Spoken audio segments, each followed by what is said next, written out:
Hi, if you're listening to this, then you're considering studying philosophy, ethics and religious studies at Queen Elizabeth Sixth Form College. My name's Dominic McCardle. I'm the course leader for this subject and I'd like to introduce you today to the philosophy side of the course. Many of you may have studied religious studies at school and you might have some experiences of Christianity and ethics, which are also parts of this course. But the most distinctive part that you'll come across over the next couple of years is the philosophy side. So in this presentation, I'd like to address the question, what is philosophy? And introduce you to some of the philosophers that you'll be studying over the next 2 years. So, what is philosophy? Now, as with most topics within philosophy, even the definition itself is different to different people. Some believe that the subject is more to do with arguments, reasoning, and the search for objective truth, but other people would argue that it's more about subjectively reflecting on the human condition, what it is to be human. If you Google the definition, it says that philosophy is the study of the fundamental nature of knowledge, reality, and existence. So that makes it sound like philosophy's got something to do with searching for truth. Now that would fit with the meaning of the words that you find in the phrase Doctor of Philosophy. If you get a doctorate, you've got a PhD, and the PH stands for philosophy. Now that's the highest qualification that you can be awarded by any university.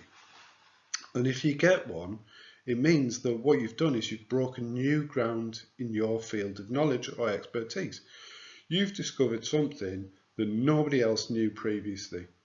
Now that could be in any subject, so you could get a doctorate in film or English language or sociology or history, and people are breaking new grounds in all of these subjects every day. And if you studied any of those subjects at university, you'll find that you can learn about philosophy, the philosophy of that subject, in which case what you'll look at is its deepest and most fundamental questions. So this is what marks philosophy out as different from other subjects. It involves asking the most fundamental questions and examining the trickiest issues that humans face. There's a philosophy for every field of human knowledge. So, for example, you might come to QE and study politics. And if you do, you'll be learning about how people are governed and how power is exercised or used in Britain and the United States. But if you studied political philosophy, you'd be asking much deeper questions like, what is the best form of government, or how should power be exercised? You could study law at QE, and then you'd learn about how laws are made and interpreted, different types of law and important case history. But in philosophy of law, or what we call jurisprudence, you might ask, what is the basis of law? Where does it come from? And what are its limits? You could take psychology, the study of mind and behaviour, or philosophy of mind, in which you ask questions like, what even is a mind?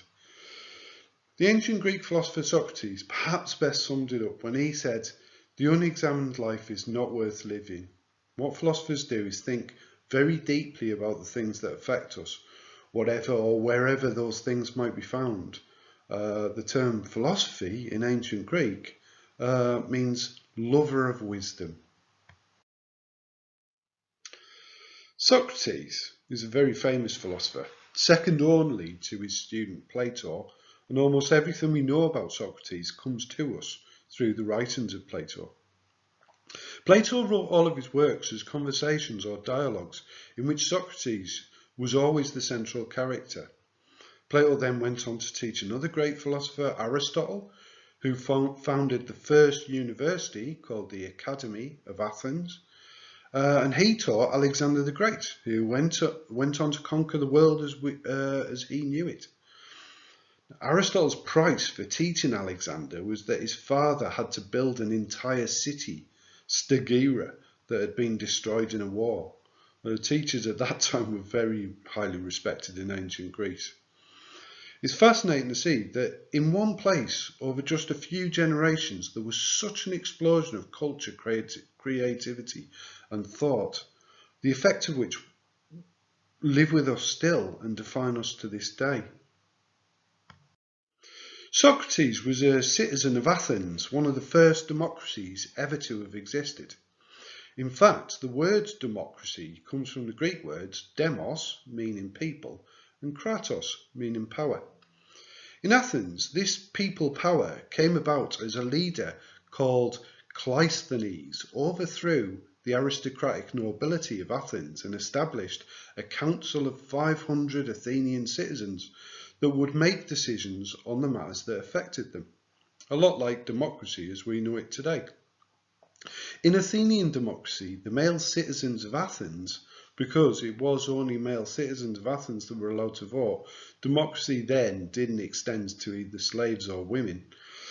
The male citizens of Athens would assemble in an assembly, which looks like an arena, and that's probably where we get the term political arena, and they would assemble together to vote on any issues that were put before them.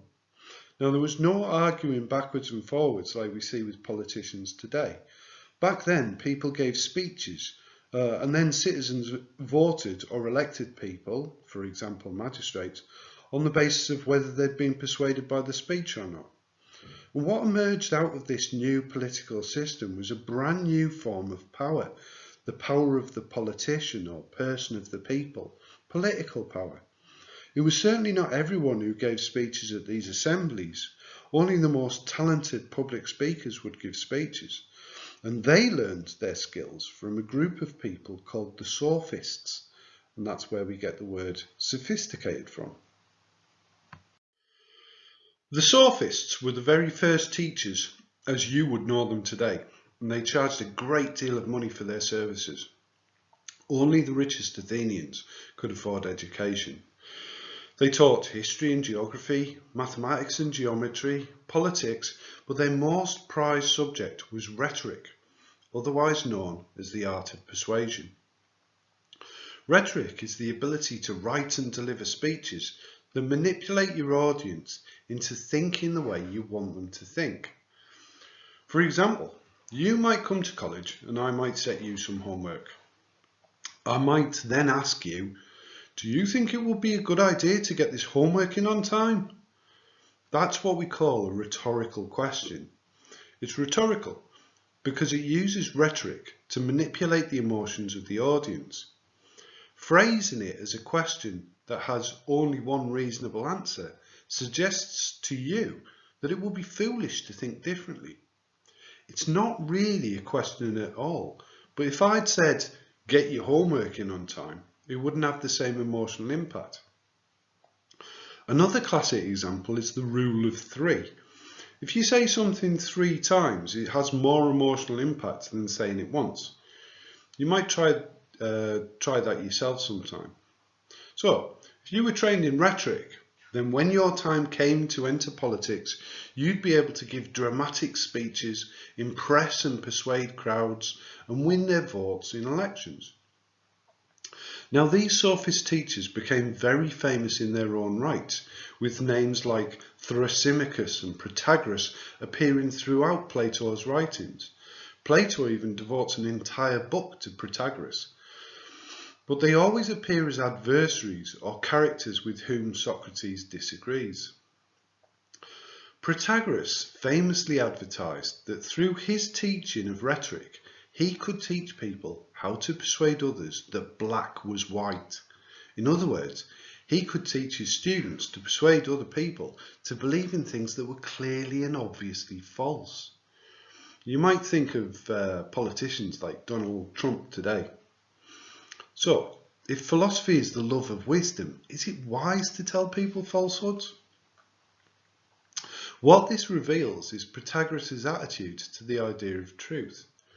Protagoras famously said, "Man is the measure of all things," by which he meant that all right or wrong, good or bad, and even the idea of truth and falsehood are all human inventions. None of them actually exist in the world. Nothing is really good or true. Nothing is really false or bad. These are just human ideas. Because of this, it also doesn't really matter what you persuade people to do, so long as through rhetoric you can persuade them that you were right. You can't persuade people to do what is wrong, because if you say it's right to do and people believe that it's right to do, then it's right to do. Right and wrong are whatever we decide they are. As a character in Plato's most famous work, The Republic, Thrasymachus agrees with this and takes the principle to its natural conclusion. He said that we should ignore human ideas of right and wrong.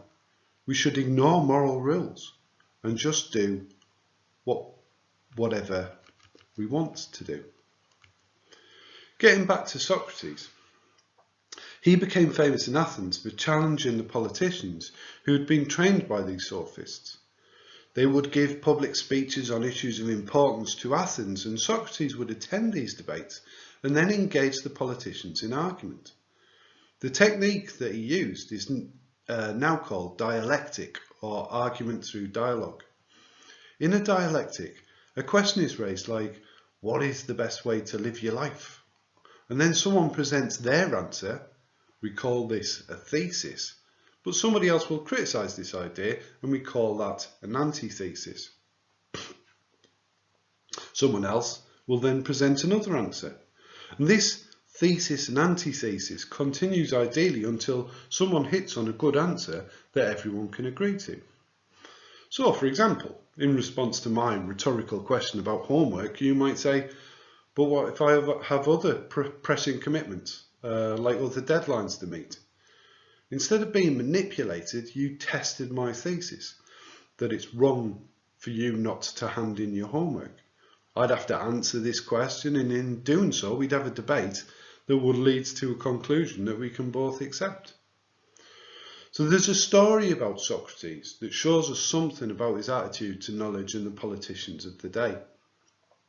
The story goes that one day a man went to see the oracle at Delphi, a bit like a fortune teller, because he had a problem that he needed to solve.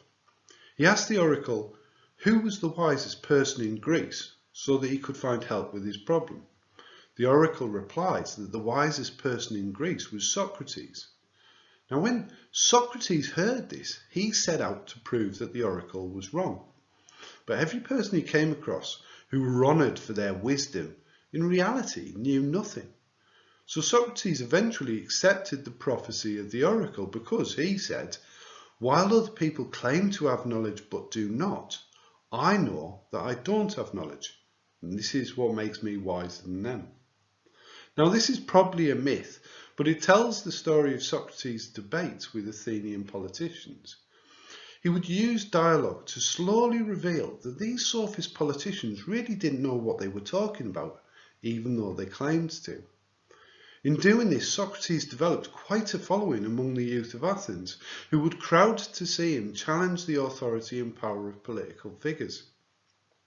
Feeling that their political power was being threatened in this way, the politicians accused Socrates of corrupting the youth of Athens, and they put him on trial for his life. Ultimately, they found him guilty, and he was given two choices. He could be ostracised, which means that you're expelled from Athens and stripped of your citizenship, effectively becoming a citizen of nowhere, or he could choose to die by drinking hemlock. Socrates chose to die. While his friends and followers, Plato among them, begged him to choose exile, Socrates argued that respect for the laws is what binds people together in society. So even if you think that the people's decisions are unjust or not right, you should accept them. Plato never forgave the sophists, the politicians, or the people of Athens for what they'd done to Socrates. Plato argued that democracy was the second worst form of political decision-making, second only to tyranny or rule by a tyrant. But he argued that democracy eventually leads to tyranny anyway. He argued that democracy was ruled by those who know nothing. People didn't know what was best for themselves, and the sophist politicians didn't care. But in order to claim that the people and their political leaders knew nothing, Plato had to deal with the sophist belief that there was nothing to know, that there was no such thing as truth. In putting his argument for knowledge together, Plato was heavily influenced by the thoughts of Heraclitus and Pythagoras. Heraclitus believed that the physical world is a world of illusion. We make statements about it as if we're speaking truths, but the physical world is always changing, and so nothing you say about it can remain true for very long. There's a famous phrase that's attributed to Heraclitus, and you might pause this recording to reflect on it for a little while before carrying on. Heraclitus said, "You can't step into the same river twice." Now, without thinking about this statement, it just sounds like nonsense. Of course you can. Go down to the Skern, step in, step out, then step in again. You've stepped into the same river twice. What Heraclitus meant by this was that while we think of the river as a static place, something that doesn't move like a hill or a tree, in reality, it's a body of water that is always moving, always changing. Once you step back into the river, the water has passed away to be replaced by new water. What Heraclitus is trying to say is that everything in the physical universe is like this. It appears to be constant and unchanging, but in reality, this is just an illusion. Think about how fast we're moving through space as we speak. The Earth rotates at around about 1,000 miles an hour, and it's travelling through space at 30 kilometers per second. It should feel like we're on a giant fairground ride. So what we think about the physical world is just an illusion. But this is not so far from what the sophists believe. Remember that there is no such thing as true knowledge. However, Plato argued that this only applies to the physical universe, but there's another side to the universe that did contain real truth and knowledge. In this, Plato was influenced by the much more famous Pythagoras. You've probably heard of Pythagoras' theorem about right-angled triangles, a squared plus b squared equals c squared, or the sum of the hypotenuse is equal to the sum of the other two sides. Plato used this theorem in one of his books called Meno, which was the name of one of the characters in the book, to argue that there's a type of truth and knowledge that comes from within the mind alone, what we call innate knowledge. In this book, Socrates tries to prove this to a wealthy aristocrat named Meno by showing him that even this man's young slave boy had such knowledge. The boy had not been taught mathematics, but understood the idea of square and half, so Socrates asks him to find a way to halve a square, to find a square that would be half the size of any given square. First, the boy draws a cross in the middle of the square, dividing it into 4 squares, but Socrates points out that these squares are not half but quarter of the original square. Eventually though, the boy spots that by drawing a diagonal line through one of the quarter squares, it reveals one side of a square that is half the size of the bigger square. Plato uses the character Socrates to show that without being taught it, we all have a way of seeing truths that aren't like anything we claim to know about the physical world. Pythagoras' theorem is true at all points in the universe, at all times, from all perspectives. Mathematical and geometric truths are what we call universally true, meaning true for everyone, everywhere, all the time. They're absolutely necessarily true, which means they can't ever be false. In philosophy, we use the Latin term a priori to refer to this type of knowledge. It means before experience, because like the slave boy, we don't learn these truths through experience. Plato believed that this revealed that there was an entirely different non-physical sides to the universe in which, unlike in the physical world, everything was perfect and unchanging. He called this the world of the forms. In this world, he believed that there were unchanging truths about maths geometry and logic, but also truths about politics and morality. He believed that this world contained the perfect form of all things, and that the highest form of all, perfection itself, was the source of all truth and all good. He called this the form of the good. Later on, Jewish, Islamic and Christian philosophers would look at this idea and think that Plato was in fact talking about their God. He just didn't know it. Plato argued that instead of people running society as in democracies, it should be people who had knowledge of the perfect form of all things, including the perfect form of government, that should be in charge of society. They would know what is best for the people. These lovers of knowledge or philosophers achieve knowledge of the world by ignoring its shifting illusions and instead by thinking about its essence or true nature. But philosophy is all about challenging people's beliefs. Plato's student Aristotle rejected Plato's rationalism and his claim that genuine truth comes through reason alone. Aristotle argued that it was ridiculous to suppose that we could only achieve knowledge of the physical world by ignoring it. Aristotle accepted that the physical world was constantly changing, but he argued that by observing this change closely, we can understand what causes change to take place, and in doing so, we will understand this changing physical world. By making close observations of causes and their effects, Aristotle was instrumental in the birth of the natural sciences. What we see with this argument between Plato and his student Aristotle is the beginning of two distinct branches of knowledge that still exist to this day.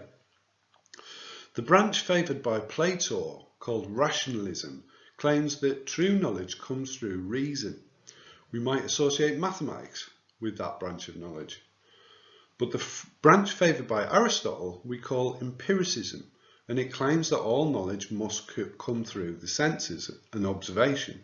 You might think of this as the branch that created the sciences. The ideas of all the philosophers that we study on the course can be traced back to this split. Before considering how this philosophy impacted on European Christian thinking and Western philosophy in general, it's worth thinking about what happened in the intervening period.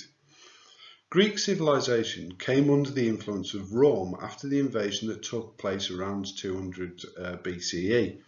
And while the Romans adopted much of Greek culture, there was also a great deal that was destroyed. Take the siege of Syracuse, for example. Archimedes, the famous Archimedes of maths, astronomy, physics and invention in general, who supposedly shouted "Eureka" when he first learned that water could be used to calculate volume, he had been hired by Syracuse to construct the city's defences. The Roman consul, who was in charge of the siege, gave very clear instructions to Roman soldiers that when they ransacked the city, they had to spare the life of Archimedes. However, when the soldiers came across Archimedes, he was engrossed in a problem and completely ignored them, so they killed him. Also lost were many Greek inventions. In 1901, just off the coast of Antikythera, explorers uncovered a Roman shipwreck and discovered the remains of what was later discovered to be the first known analog computer, a device used to predict the movement of the planets. It was dated to around about the same time that Archimedes died, but it wouldn't be for at least another 1,500 years that humanity rediscovered the ability to make such complex mechanisms. Similarly, with the conversion to Christianity of the Roman Emperor Constantine began a steady suppression of any ideas that were regarded as heretical or anti-Christian. It was predominantly with Islamic philosophers in the Middle East that Greek philosophy survived. Philosophers like Avicenna, Al-Kindi and Al-Khwarizmi saw a connection between the philosophy of Plato and Aristotle and their own Islamic beliefs, and they used Greek philosophy to help rationalize these beliefs supporting their faith with reason. With the spread of Islam in the 7th to 9th centuries, this surviving Greek philosophy made its way into Europe and into the hands of Christian scholars like St. Anselm and St. Aquinas. Like the Muslim scholars before them, they saw Christian ideas about God in the works of Plato and Aristotle. St. Anselm was influenced by the rationality of Plato, and Aquinas was drawn to the empiricism of Aristotle, but both used philosophy to show that Christian beliefs did not need to rely on faith alone, but could also be supported by reason and evidence. Whereas in this scholastic period, these philosophers had used philosophy to support their religious understandings of the world, in the later Enlightenment period, Western philosophers start to abandon these religious ideas and used philosophy to achieve a rational, evidence-based understanding of the universe. We will be studying rationalists like Descartes and Kant, and empiricists like Hume and Locke, but notice that over 2,000 years after Plato and Aristotle, there was still a distinction between those philosophers who prioritised the senses and evidence and those who put their faith in the mind and reason. By the 20th century, empiricism that had once been called natural philosophy had branched off to become the natural sciences. We all know how successful that was. In philosophy itself, empiricism started to focus on just how little we can claim to know about the world on the basis of the senses, and explored instead the idea of the nature of human experience. The existential philosophers like Kierkegaard, Nietzsche and Sartre are found in this camp, and it's often referred to as continental philosophy. Rationalism, however, came to dominate much of Anglo-American philosophy, and we'll also be looking at such analytic philosophers like Bertrand Russell and A.J. Ayer. So, if we return to the definition of philosophy with which we started this short anthology, philosophy is the love of knowledge, you'll see that there are two broad approaches that run throughout its history and throughout our subject. To explore just how far we can go when we think deeply about this distinction between mind and the senses, try the next lesson in philosophy. It sits alongside this introduction. Its title is, What is Reality? Now, if you'd like to do some additional reading over the summer, I've attached links to 2 audiobooks, and I'm going to make those available from over the summer holidays. The first, Sophie's World, it's considered to be a great introduction to some of the big ideas that arise when we think deeply about the world around us. The second audiobook is a series of lectures from Oxford University on the history of philosophical ideas, and with it you'll be able to go into more detail on the philosophers that we've been talking about in this brief introduction and more besides. Just click on the links in the pictures if you're interested. I hope you take the opportunity to try the second lesson. It genuinely is mind-boggling. I hope you have a great summer and that we'll see each other again after the summer holidays. But for now at least, au revoir, au Wiedersehen, yassou, that's Greek, and farewell.